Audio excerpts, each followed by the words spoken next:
From the studios of Farm Journal Broadcast, this is Ag Day.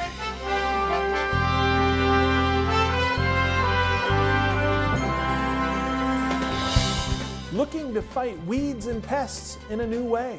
Two of the things farmers battle every growing season, weeds and pests. How those two are connected and what's being done to help. As producers look to grow exports in the Northwest Corn Belt by building relationships. We look for quality on how good the harvest is right now. As agriculture suddenly takes center stage on the campaign trail. If you do that, we're putting a 200% tariff on everything that you want to sell into the United States. A warning to John Deere from former President Trump right now on Ag Day. Ag Day is brought to you by Pioneer. Ben's Bins, please hold. Yeah, Ben's has been busy all day. Seems like no one can keep up with this new Z series. What did you all put in these seeds? Science. Good morning, I'm Clinton Griffiths. After announcing thousands of job cuts and a plan to move some production to Mexico, John Deere is facing pushback from former President Trump. Mr. Trump threatening to impose a 200% tariff on John Deere products if the company moves forward with its plan to relocate some manufacturing south of the border. Now, the president making that announcement while on the campaign trail during a policy roundtable in Smithton, Pennsylvania. Now, in June, as we first reported, Deere announced it would move production of some models of small and medium-sized construction loaders to its plant in Mexico from Dubuque, Iowa. Deere in 2022 also decided to move production of cabs for large farm tractors to Mexico from Waterloo, Iowa. I'm just notifying John Deere right now. If you do that, we're putting a 200% tariff on everything that you want to sell into the United States, so that if I win, John Deere is going to be paying a 200%. They haven't started it yet. Maybe they haven't even made the final decision yet, but I think they have. John Deere is going to, and anybody else that does this, because it's hurting our farmers, it's hurting our manufacturing.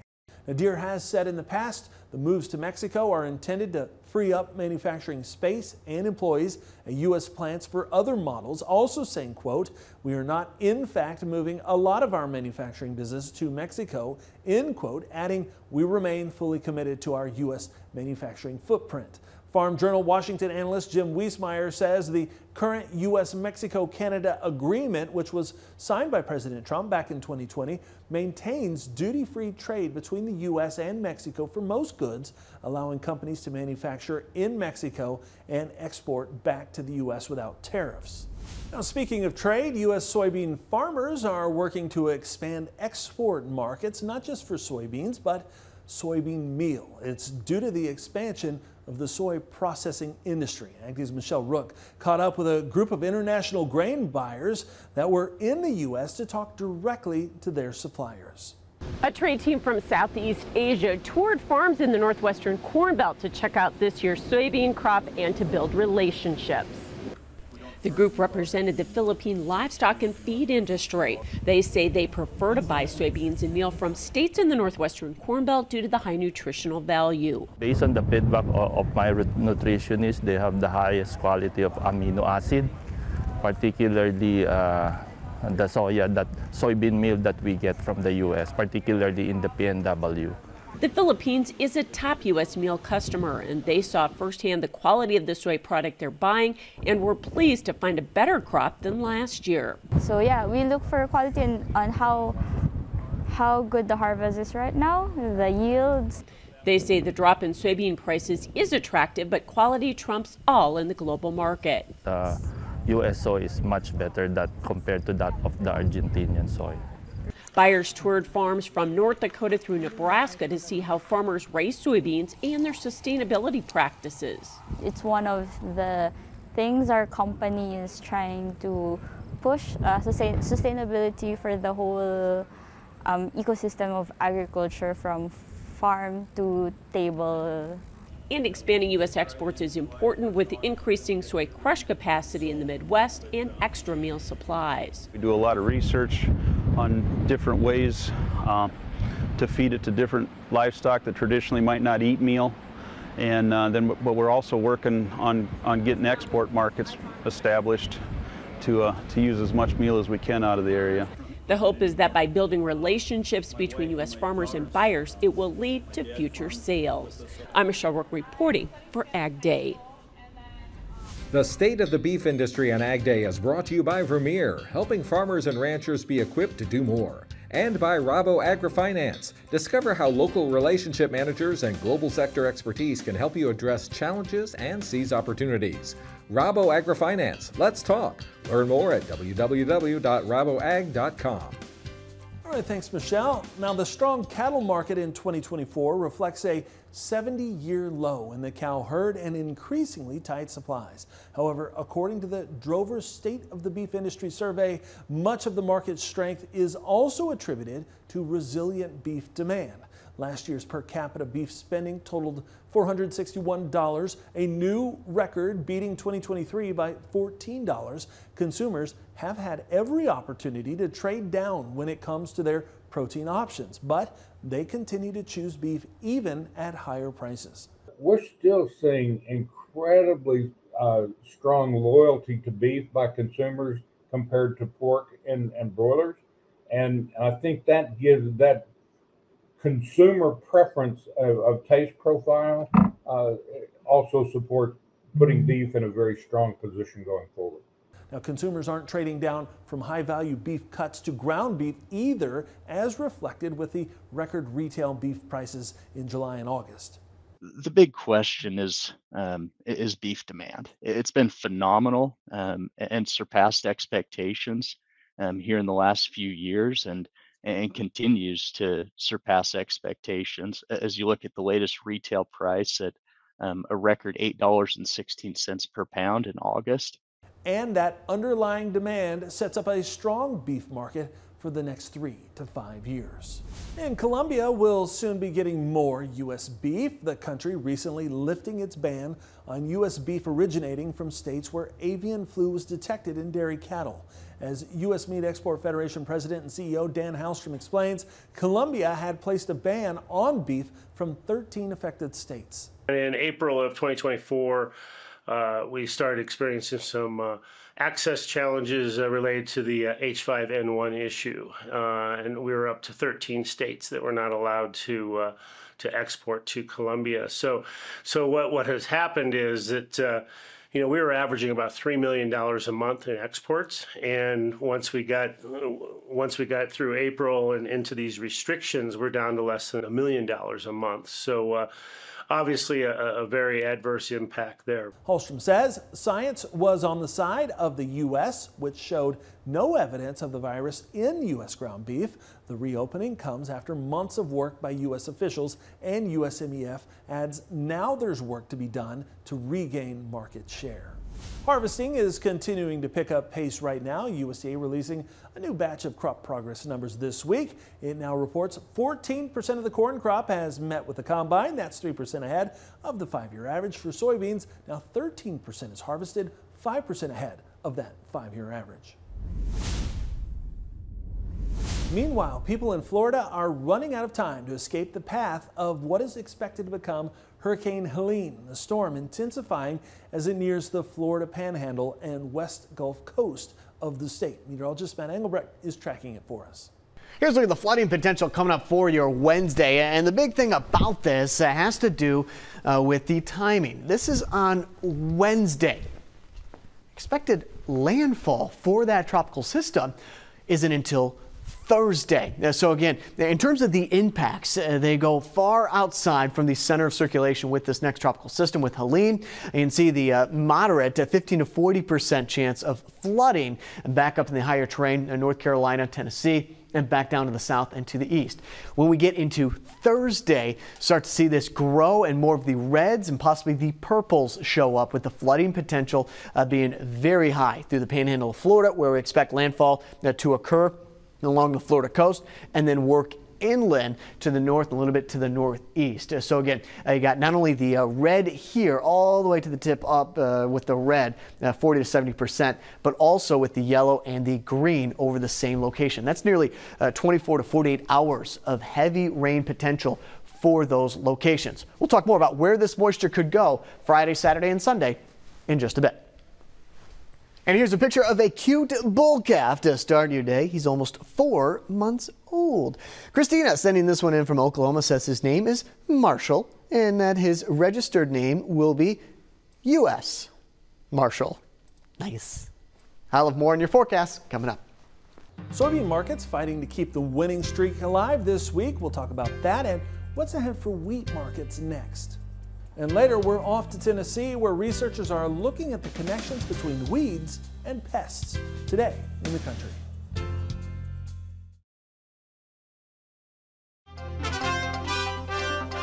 Corn futures pulled back again on Tuesday, while soybeans continued to push higher, almost to a 2-month high. Michelle Rook is back with more on what's interesting to buyers in markets now. Grains closed mixed on Tuesday, but well off of highs. Kevin Dooling with KD Investors is back with us. And Kevin, not the best close in the grains. Markets are looking maybe what, a little tired? They're looking a little tired. Maybe it's just harvest pressure. We hit some round number support today in soybeans with the 1050 mark. That might have prompted a little bit of hedging there or selling. And corn, just not enough strength to get over the highs for the month. It was traded above it most today, but couldn't get over it. Wheat's backing off just because it had a larger run than the other two. Overall, I don't think it was that meaningful of a day, despite the lower closes. So I'm not losing sleep yet. So you don't think the rally's necessarily over, but how hard is it to rally corn and beans in the middle of harvest, and how unusual is it? It's going to be difficult this. Yes, I think the winds at our back now. I think we've turned the corners, but anytime we get any kind of a move higher, you're going to see people wanting to offload and move some bushels, especially when some of the yields are going to be record high for some, and they're going to say, well, let's go. So you're going to see hedging pressure on the week, on the edges of the week, and if there's a midweek, you're going to see some as well. So, but I still think we're into this 2-step forward, 1-step back routine here for a bit. So how much of this has been technical, Kevin, versus fundamental? I know we're putting in some weather premium in some instances. Maybe yields aren't as good as we expected. Oh, that's a tough question. I guess I'd answer it by saying that I think the fundamentals are driving the technicals to shift. And, with the Fed rate cut, we got potential money moving into commodities, and you've got the yield expectations are below what everybody feared. And, wheat's got weather stories, soybeans and corn both have weather stories in South America. So fundamentals are the driver, and demand's been fantastic overall. So technicals are just kind of technicals are starting to line up with the fundamentals, I would say. Thanks so much. Kevin Dooling with KD Investors. We'll have more Ag Day coming up.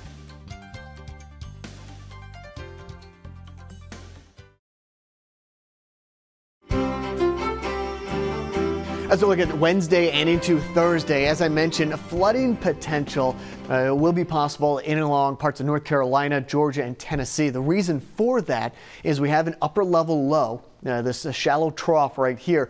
It's going to be squeezing against this tropical system coming in from the south. So even before landfall, we're looking at that atmosphere really squeezing out like a sponge in and across those locations, back up into parts of Georgia, Tennessee, and North Carolina, especially in the higher terrain. So again, this is Wednesday at 7 a.m. You see this trough stays right here, becomes a cutoff low. So 2 circles, and a term that is used when they kind of dance around each other is called Fujiwara. It's called the Fujiwara effect. And in this situation, we're looking at this low pressure system, this tropical low pressure system working to the north and around this bigger system. I'll show you what that looks like. As this makes landfall, heavy downpours, storm surge, and then the rain is going to get wrapped up. The main circulation is going to be absorbed by this trough, by this cutoff low, and the moisture is going to work back up here to the north and back to the west. So this is Friday at 9 a.m. What's concerning is that there isn't going to be a lot of movement now that it is a cutoff upper level low with the tropical moisture. So a lot of tropical rain and possibly coming into parts of Tennessee, Kentucky, even into southern Illinois and southern Indiana, all the way through Friday, Saturday night, and a little bit into Sunday as this tries to work to the north and to the northeast and opens back up into the main flow of the jet stream. But again, this is going to be a long-term, almost days of cloudy, light rain over portions of the Midwest, starting Sunday night and going into Monday and Tuesday of next week. Really tough to mix this out until you start to see a ridge of high pressure nudge it out to the north and to the northeast. So what this looks like from a jet stream standpoint, now there's our main cutoff low, and then that tropical system down here to the south, Helene, working up to the north and to the northeast, gets absorbed and then just sits with a lot of moisture and cloud cover underneath it. Into Monday and Tuesday, start to see the ridge build here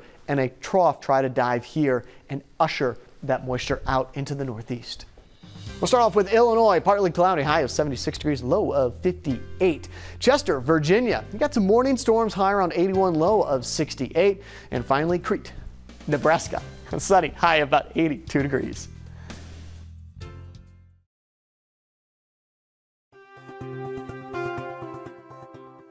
Canada is continuing to work to prevent African swine fever from hitting its shores. The country recently holding the 4th North American African Swine Fever Forum. It brought together international and domestic experts, industry leaders, and government representatives. Themes included highlighting past successes in biosecurity and border security, along with preparedness planning and strengthening collaboration between Canada, the U.S., and Mexico, along with other countries. The forum also explored the challenges of managing ASF in wild pig populations. Now, to date, ASF has not been detected in Canadian pigs. A new group of athletes will soon be the face of Iowa pork. 4 members of the Iowa State Cyclone women's basketball team have agreed to work with the Iowa Pork Producers Association to promote pork. The 4 are all sophomores: Audie Crooks, Kelsey Jones, Addie Brown, and Alyssa Williams. All 4 say they're big fans of pork, with Alyssa Williams saying she eats bacon every day. Cyclone forward Addie Brown says she enjoyed the Purchase More Ham and Bacon promotion last year, which involved 4 Iowa State football players with those awesome last names. Along with the new partnership, the IPPA says it's donating $1,000 worth of pork to each participant's food bank or food pantry of choice in their hometowns.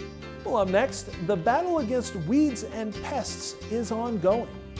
We'll see how researchers in Tennessee are working hard to battle both in the country.